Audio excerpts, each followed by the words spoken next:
Right, thank you everybody for joining us at CDH on this beautiful sunny day in Cambridge, and I hope it is wherever you are calling from.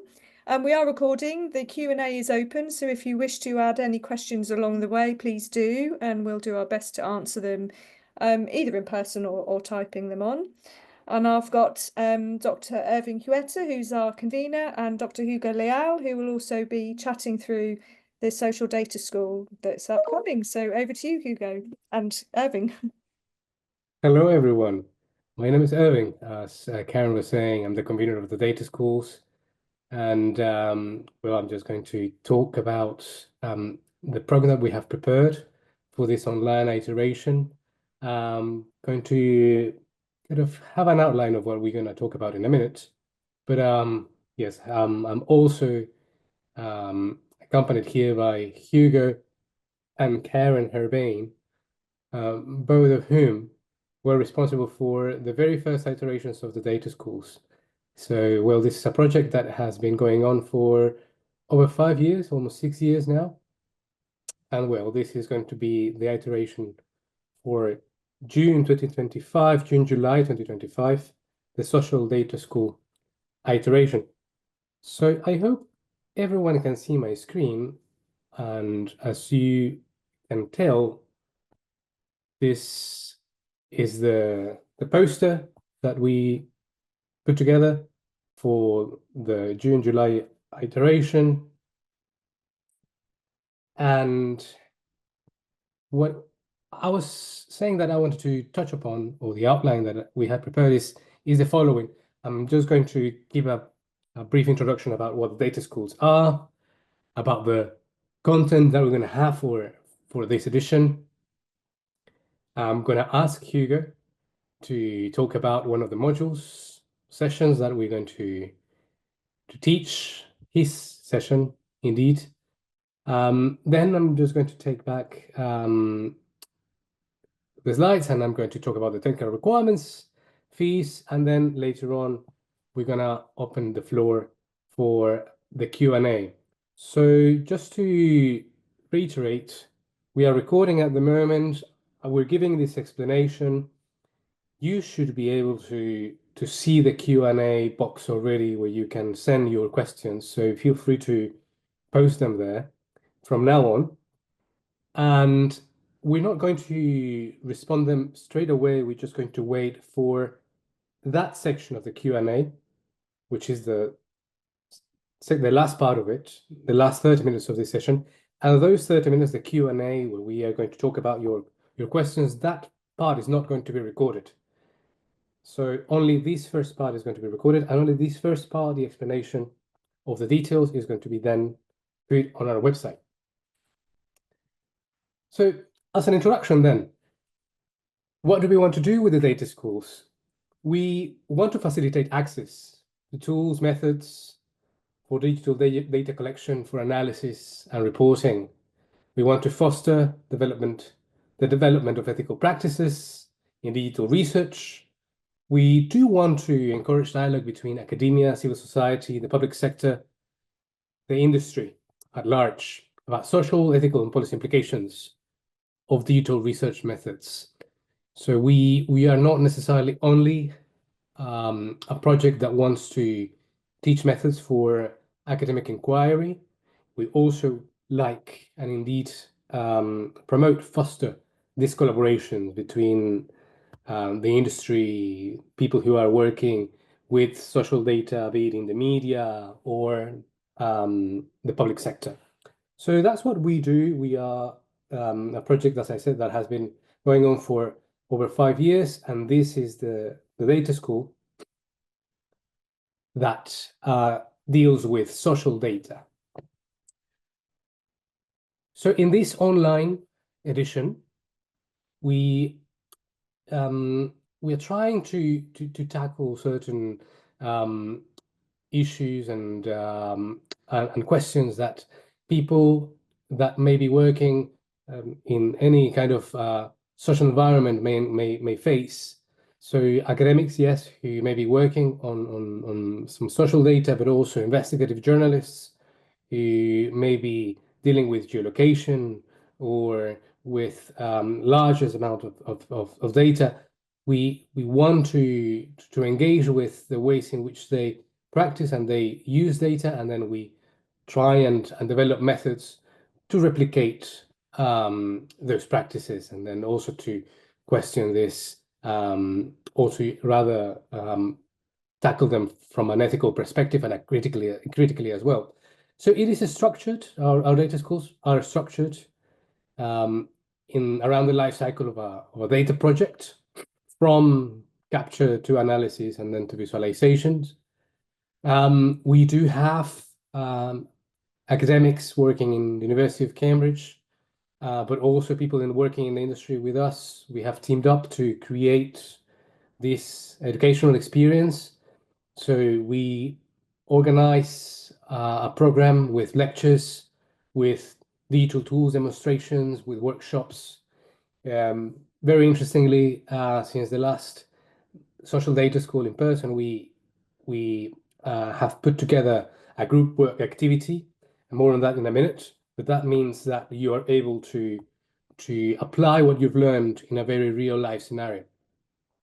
So previous participants have benefited from practical way in which methods are applied to particular problems. As I said, it's not just the teaching of the methods, but also the critical way in which we try to employ them. We are a participatory school as well, so we do like that people participate, that people bring their knowledge with them, because we learn all together. We learn from participants as well. I did mention that we've been now working with some group work, and in the past we used to ask participants to also submit a project that was in their minds, but we're not doing that anymore. Just for clarification, for people who applied or who came to a different iteration of the data school and now wants to apply again, or is applying for the first time, but they heard about this project idea. We're not requiring a project anymore for your application. However, if you have one, by any means, put it there. But this is not going to be a requirement for you to apply. As we are going to have this group work approach, we're going to have some pre-prepared projects for you to have a go at some of the methods and ideas that we're going to be learning in the social data school. Who should apply? Who are we looking for? So as I've said before, we do like this mixture of academics, researchers, journalists, people who are working in civil society organizations, maybe also you're working in NGO. So all those who are working in this environment and with social data is welcome to apply. Anyone that is. We do try to bring applications from people who are actively engaged in the sector. So this shouldn't discourage you if you're a student, but we tend to prioritize those projects or those research postdocs or PhD students who do have some sort of public impact ingredient to what they're doing. That's just because we do want to have this data school having an impact in society, and we want to escape the silo of academia for academia's sake. So that's the reason we do like this mixture, and it is anyone from those industries. We are very keen to see applications from around the world. We do have an in-person data school. In fact, for this year, we have an in-person data school in September. However, it is more expensive and it's sometimes more difficult for people to join the in-person data school for the cost that it involves. So we do have this online data school, which facilitates access, which is one of our aims. And we do want to facilitate access around the world. That's also one of the reasons why we have curated the content to take place between 1 and 4 p.m. so that if people are joining us from Southeast Asia or joining us from the Americas, they can come. And that's why we've extended the time also from 5 to 9 days, so that we have that window to have interactions, etc. We support applications also from participants in the Global South. More on that in a minute, but we do have a few ways in which people can access the training, even if they don't have the means to pay for the fees.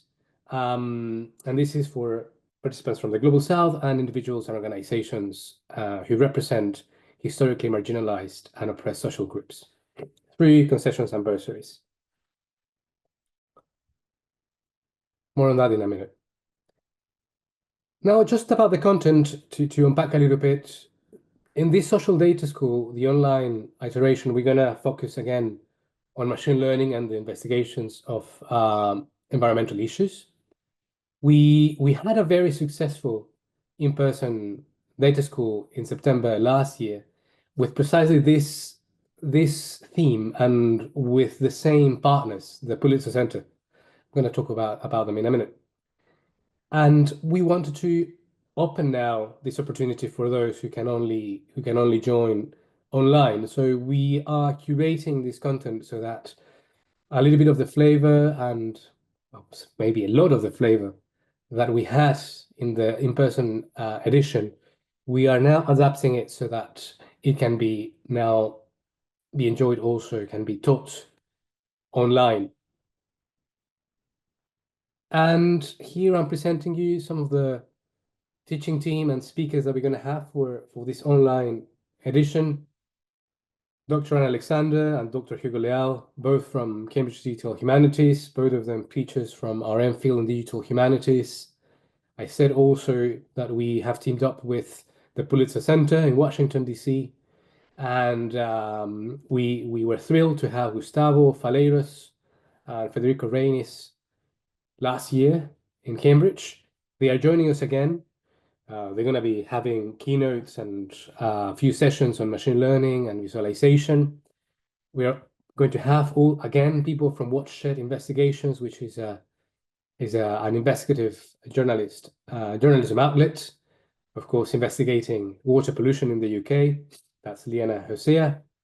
Myself as well, teaching a bit of methodology and a bit of automation as well.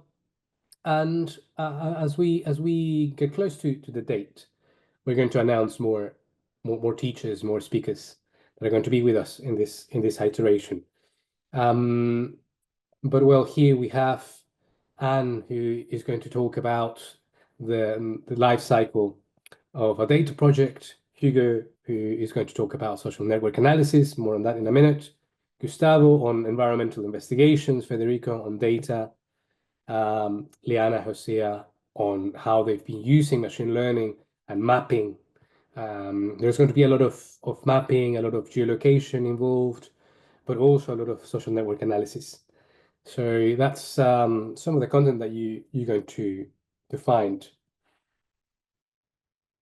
Precisely that, methodology, machine learning, basic automation for investigations, critical approaches to data visualization and group work. There is going to be a big component of group work, so not everything is going to be lecture style sessions. We are going to put people in groups and they're going to have a challenge or a problem to solve. And we're going to ask them to use the methods that we would have taught so that they can come up with an outcome at the very end of the data school, which can be a data set, a visualization, hopefully also the use of machine learning and satellite imagery with some results, some interesting findings.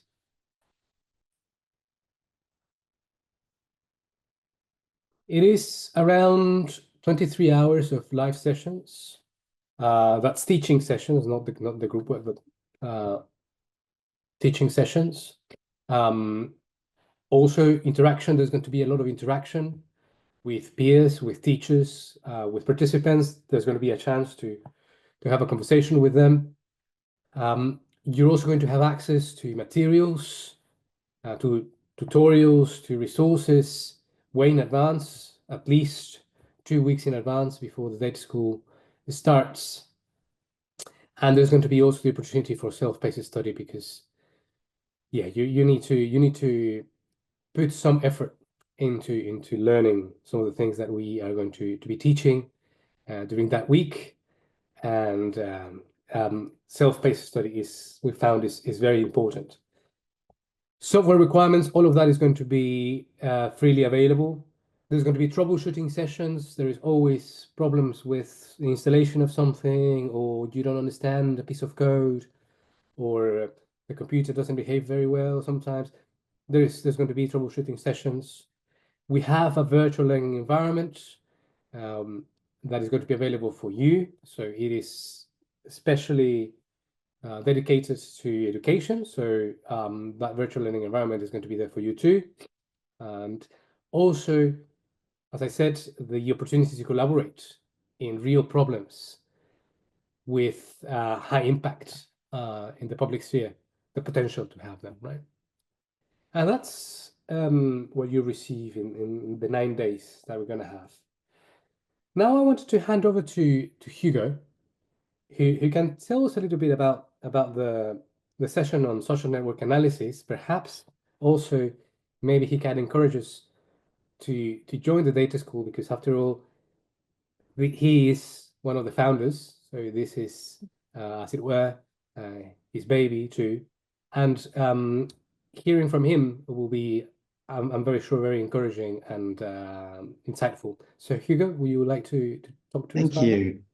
Thank you. Thank you for your kind and certainly undeserved introduction. Share the credit with Anne Alexander and Karen, who is laughing over the screen, and who was precious in our back in the day when we weren't that many.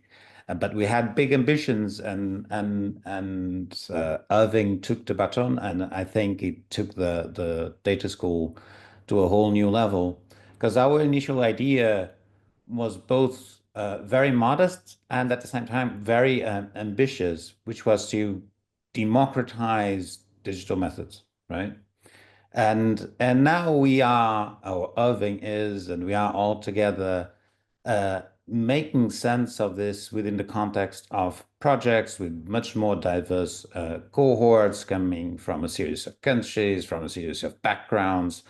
And this is becoming really exciting also because of the opportunity the data school gives you to get familiar with these tools and then take them to your respective work environments and apply them. Because the overall objective, going back to being modest, is for you to go out, I think, with something tangible, right? Something you can use in your work.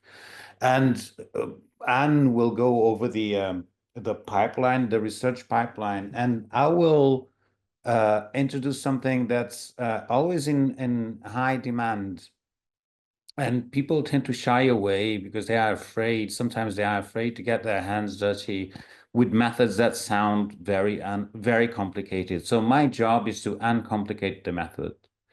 And the method being social network analysis. So we'll go through the basics of social network analysis, what it is, the elements of research design. So what do you need in order to design a project with a social network analysis? And also data collection and acquisition. And this, for those of you who work in either academia or journalism or civil society organizations, you must be, or should, if you are not aware yet, you will be soon, that there is a data access bottleneck, right? It's very difficult to access data these days, particularly from social media platforms. Most of them shut down their APIs. So what we do here is to give you the methods and the tools to carry on with that work, regardless of the decisions social media platforms take, right? So we do not engage in any illegal practice, neither illegal nor unethical. What we do is to work with the tools that are available and are relatively easy to use and teach in order to give our attendants the opportunity to apply them in their workflow.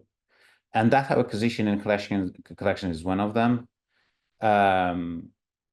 We'll go over big and small data ethics, as I say, because it's a very important strand at CDH. It's something I really value, and we tend to iterate across these data schools. And finally, hopefully, we'll have the chance to really get our hands dirty and work with social network visualization and analysis. So all of this will be underpinned by a set of tools. Some of them are not shared in this presentation yet, but Gephi is, for example. Another one will be Forecat, but in due time we will be hearing about this if you join our data school. But these are tools that will allow us to, one, collect data, two, make sense of that data through this very visual, formative, informative method called social network analysis. Regarding the group work, this was something that we always wanted to do.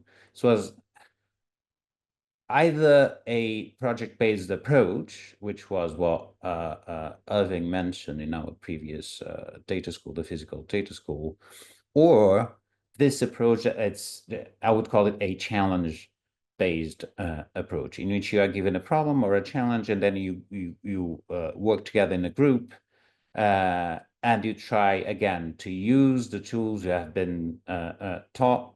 People have been demonstrating during the sessions in order to solve that problem, and then extrapolate that problem to the context of your own work and or research. So this is what we always try to do, or I had in mind, and now has been, I believe, perfected by Irving in the latest editions of the data school, in which I believe I've seen people come out with not just a set of tangible tools that they can apply on their work, but a set of tangible tools that they already know how to apply in the context of their work and projects. So it's one step further than it was before, and I really encourage you to apply, because as Irving said, this is a rare opportunity, particularly for people in global majority countries, to get familiar with these tools and resources.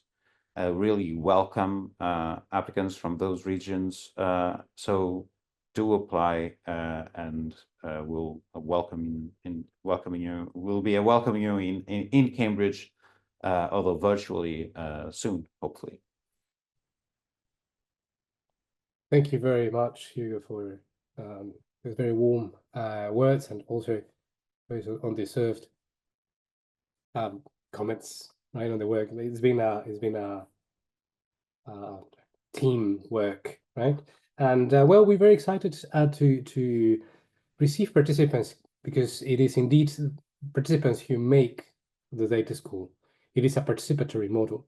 So it is the interactions that you have with peers and with us and with other speakers that really makes the magic happen. So looking forward to having you. Very briefly, for some people who may want to know a little bit about some of the technical requirements, and Hugo was mentioning a few of these things already.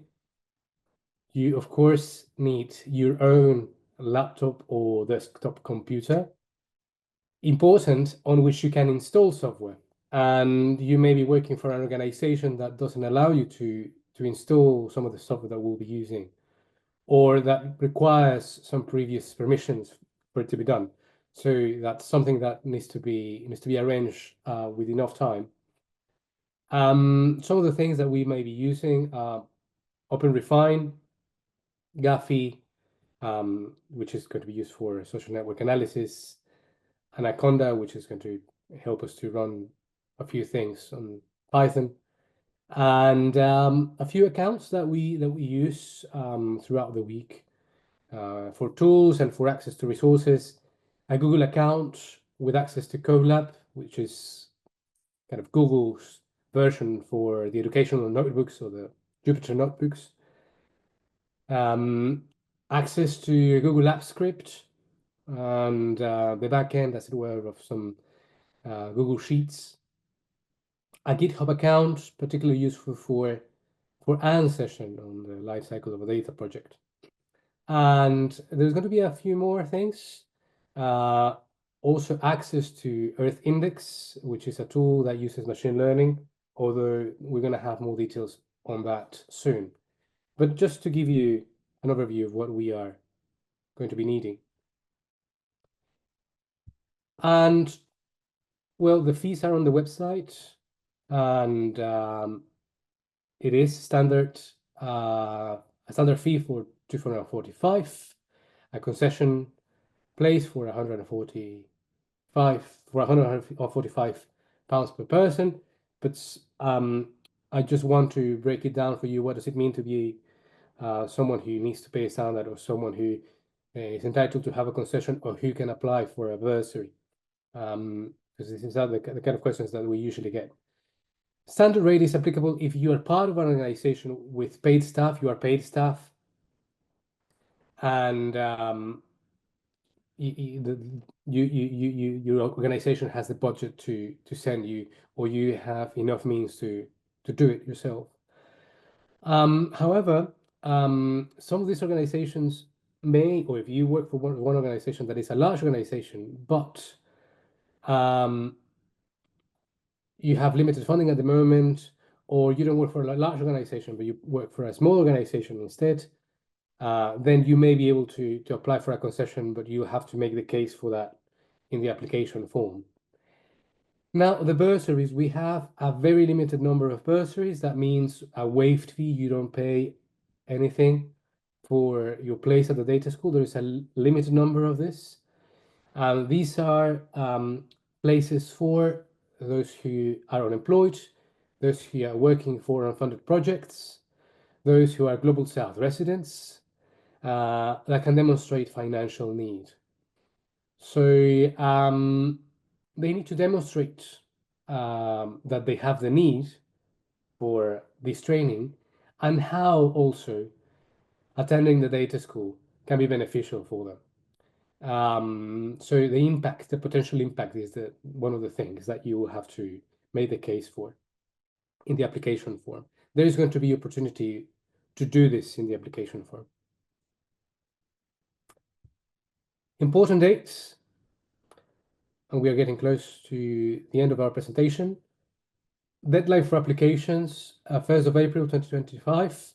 You can start with your application. It's online already, it's live. And you're gonna hear from us if you got a place by 11th April.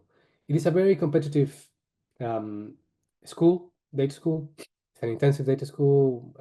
We have limited places. We privilege the experience over the number of people that we may allocate, probably not indefinitely, but in very large numbers. And we don't really want very large numbers, because we think that's in detriment to the learning and teaching experience. So we do have a selection process. So you make the case for attending the data school, or if you want a concession or a bursary, in the application form, and you hear from us by the 11th of April 2025. And the social school is going to take place from the 23rd, which is a Monday, up until the 1st of July 2025, which is a Tuesday.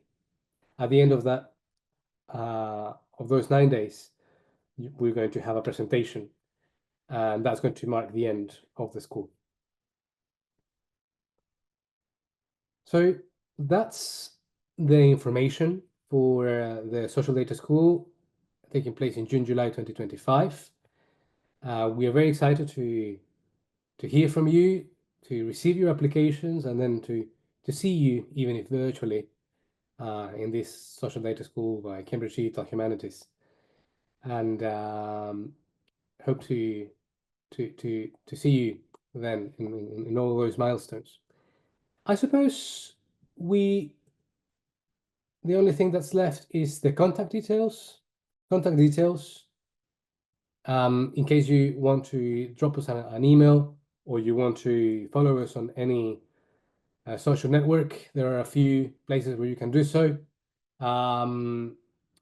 Usually there's where you will find any developments as well, but the website is the main way of communication.